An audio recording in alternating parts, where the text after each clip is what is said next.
Hello, CrossFit Linchpin. My name is Tyler Stearns. I live in Gillette, Wyoming. I've been following CrossFit Linchpin programming for a little over 4 years, and I've been working out almost exclusively in my garage for the last 5. So here's a little tour of my garage gym space. First off, got a little timer over there. It's a USA timer. It works great. Count up, count down, does rounds, top of the rounds. It's a really good, inexpensive accessory. Then I have a little Bluetooth speaker. It's pretty small, but it packs a lot of sound to fill the little space that I have. My space is it's a 2-car garage. I haven't figured out the exact space that I work out in, but it's basically all of one side, and then half of this other side is dedicated to garage space, or garage gym space.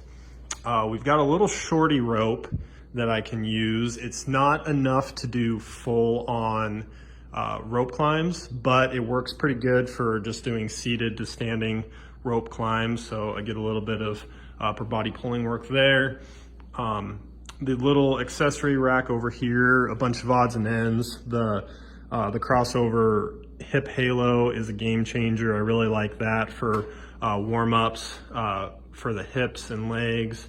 Got some Olympic wraps for when you just want to pull heavy stuff. Lacrosse ball. I've got the green and red Rogue bands. Those are really nice for soft tissue work, stretching beforehand or stretching afterwards. 2 belts that I use occasionally for heavy days or the Olympic lifting stuff.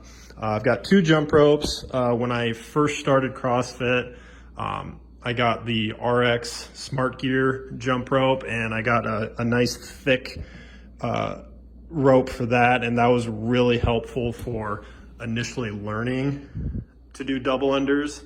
And I bought a few smaller sizes that I just moved down as I was getting better, and eventually a friend of mine gave me this Elite SRS jump rope, which is really nice, spins really well, and it's nice and thin, and that's kind of my go-to for double unders at this point. Before I purchased the dumbbells that I had over there, I just had the two small kettlebells, the 20-pound kettlebells, and these are just kind of some little paracord kind of doohickeys that I came up with for adding on weight. Just kind of simple with a couple carabiners and some paracord that I just added on those change plates to just add some weight for doing heavy carries or things such as that. I think every gym needs a PR bell. It makes everything better. And then also just a little chalk bucket, adds 10 pounds to every lift. That's so they say. I went with the Prx Performance Rig, the fold-out rig. It's really handy in the small spaces here for just folding up and getting out of the way. It has 2 pull-up bars, a nice high pull-up bar, and then also this smaller pull-up bar, or the shorter one. Works pretty good. I've got some Rogue rings that I can hang off of there. The plywood there, I just kind of fashioned. I don't have a whole lot of free wall space, so I just threw some hooks on the back of that, and then I'll run a PVC through the crossover symmetry hooks there, and I'll hang it here off of that short pull-up bar. And I can use that for wall walks or handstand holds. Just a little makeshift station, giving me some wall space to use. Over here with the barbells, one of the first things I got when I started filling out my garage space is I got the Rogue Chan bar. You can see it's showing a little bit of wear, but it still works great. Just a little bit of maintenance every few months, and makes it spin really nice. The newest addition, my wife got one of these Rogue Catrin bars, and it's nice with the smaller diameter. So it's a really nice bar. I've got a couple sets of the crossover symmetry. That's a game changer for for working the shoulders, just doing some activation beforehand, and then also just a couple days a week doing that for keeping the shoulders healthy. Got a nice little PR board, the Linchpin banner. I've got a rack of a few miscellaneous dumbbells. I got the 50-pound dumbbells, 35-pound, a few smaller ones, a pair of 20-pound kettlebells. That was the first piece of gear that I ever owned. And then I found this basketball laying around, and I just filled it with 20 pounds of sand to give me a nice little do-it-yourself wall ball. We got a 53-pound on it kettlebell that I painted to make look like a Lord of the Rings Uruk-hai. If you know, you know.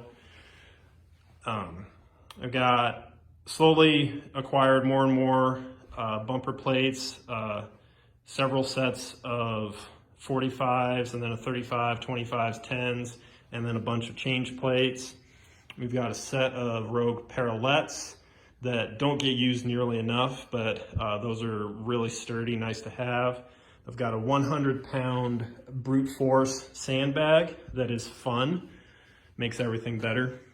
I've got the Rogue Echo sled that I'll use out front in the street. I've also got a rope and straps that I'll attach to that to do some pulling.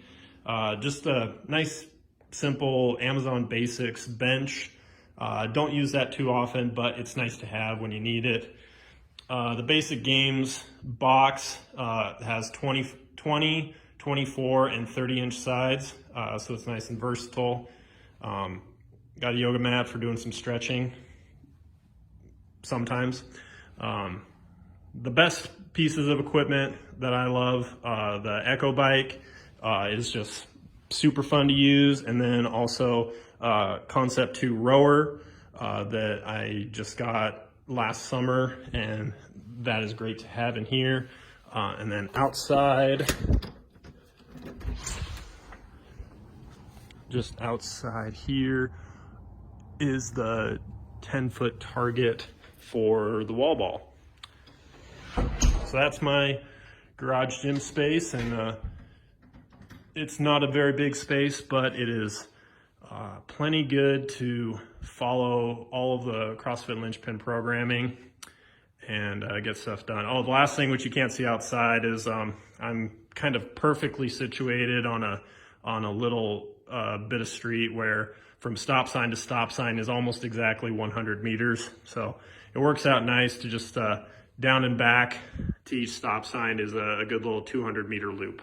So I'll use that for whenever we have running intervals programmed in. So that's what I got. Hope you guys have a great night. Bye.